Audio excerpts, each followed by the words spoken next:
ఎక్కడ బాపనయ్య? ఎక్కడ? ఎవడ్రా బాపనయ్య? ఎవడ్రా వాడు?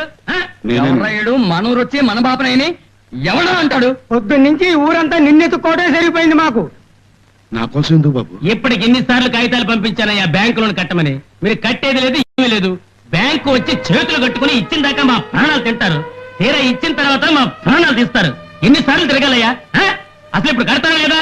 మాట్లాడలే చెప్ప బాబు, ఇక్కడ వాన్సుక పడలేదు. పొట్ట మీద ఉన్న చీలన్నీ ఎండిపోయాయి. తిండికి నీటికే కరువచ్చిపోయింది. ఈ ఏడు మీ బాకీ తీర్చలేను. ఈ ఏటి తీర్చలేనుడు వచ్చే ఏటి తీరుస్తామని గ్యారంటీ ఏంటిరా? రైతుల దగ్గరకు వచ్చినప్పుడు గౌరవంగా మాట్లాడడం నేర్చుకోండి. ఆ ఒంటి మీద చేయి అలా పడితే ఈ ఒంటి మీద చేయి ఇలా పడుతుంది. మరలా తిరిగింటికి వెళ్ళవు. అయ్యా, ఇది ఆఫీసులో కూర్చొని పునుగులు గారెలు తింటాం కాదండి, రైతులతో వ్యవహారం. పోతాం పదండి. ఇదిగో గవర్నమెంట్ ఆఫీసర్ పై చేయి చేసుకుంటావా? నీ ఎంత తెలుస్తాను. ఇదిగో బాపనయ్య, నీవు అప్పెలా కట్టవని నీ సంగతి నేను తెలుస్తానయ్యా. తెలుసుకుందాం పదండి.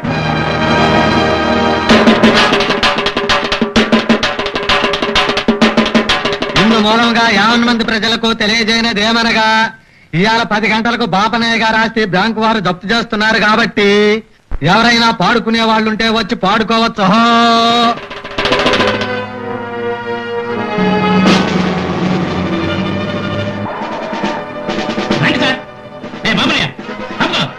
ఇంట్లో సామాన్ బయటపడా ఇల్లు సార్ జప్ చేయండి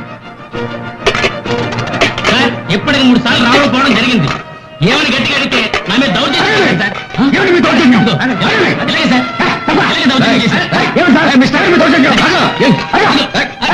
ఎవరిదండి దౌర్జన్యం?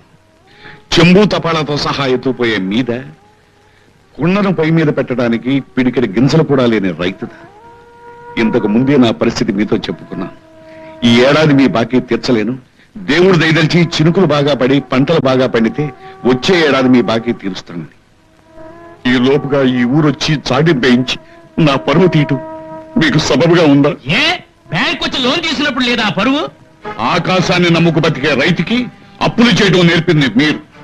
ఆకర్షించే ప్రకటనలు చేసి అప్పులు చేసేదాకా మెడల మీద కూర్చుని ఆ తర్వాత అప్పు తీర్చమని గొంతు మీద కూర్చునేది మీరు. దేనికి? మీ వడ్డీ కోసం, మధ్యలో ఎదవేవడో తినడం కోసం. కరువు వచ్చినా చెదరని రైతుకుండే మీ పరువు మైలాక నలిగిపోతోంది. అసలు ఈ పథకాలన్నీ రైతు స్థితిని పెంచడానిక, రైతును ముంచడానిక? వడ్డీ వ్యాపారస్తుల కంటే నీచులైపోయారు మీరు. అప్పులు చేస్తే ఆ వడ్డీలతో మీ నడ్డి విరిగిపోతుందని ప్రభుత్వం ఈ పథకాలు పెట్టింది. మీ తాతలు మీకు భూములిచ్చి వెళ్లిపోయారు. 10 మందికి అన్నం పెట్టండి మా బ్యాంకులు మీకు అప్పులు ఇస్తున్నాయ్యా. కానీ మాకు అన్నం ఉందో లేదో తెలుసుకున్నారా? అప్పులు ఇచ్చే ముందు మా ఆస్తులను లెక్కడతారు, సెక్యూరిటీ రాయించుకుంటారు, చేయందిస్తున్నామని ప్రచారం చేసుకుంటారు. మా ఆస్తుల గురించే తప్ప మా అవస్థల గురించి మీరు ఎప్పుడైనా పట్టించుకున్నారా? ఎందుకయ్యా ఈ పథకాలు, ఈ పార్టీలు, ఈ ప్రభుత్వాలు? ఎందుకు మీకు అప్పులు ఇచ్చి మాకు తెప్పులు తెచ్చుకోవడానికి? అయినా మీకు ప్రభుత్వాన్ని విమర్శించడమే కానీ ప్రభుత్వం ఇచ్చిన సదుపాయాలు ఎంతవరకు మీరు న్యాయంగా ఉపయోగించుకుంటున్నారు చెప్పండియా, చెప్పండి.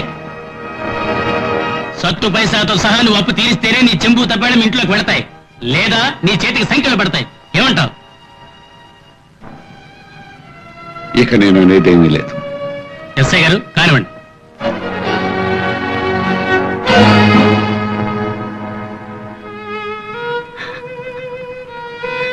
నా బారసాలకి మా అమ్మ ఈ చేతులకే మురుగులు తొడిగింది. మా అయ్య ఉంగరాలు పెట్టాడు, కాళ్లకు గజ్జలు కట్టి చిన్ని కృష్ణుడు అన్నారు. రైతు ఇంత నికృష్టుడవుతాడని తెలియక ఈ చేతులతోనే పుట్లు పండించి ఎంతమందికి అన్నం పెట్టాను, ఎంతమంది చేత అన్నదాత అని పిలిపించుకున్నాను. అమ్మ పెట్టిన మురుగులు పోయాయి, అయ్య పెట్టిన ఉంగరాలు పోయాయి. చివరికి బ్యాంకు వాళ్ళు ఇచ్చిన సంఖ్యలు మాత్రం మిగిలాయి.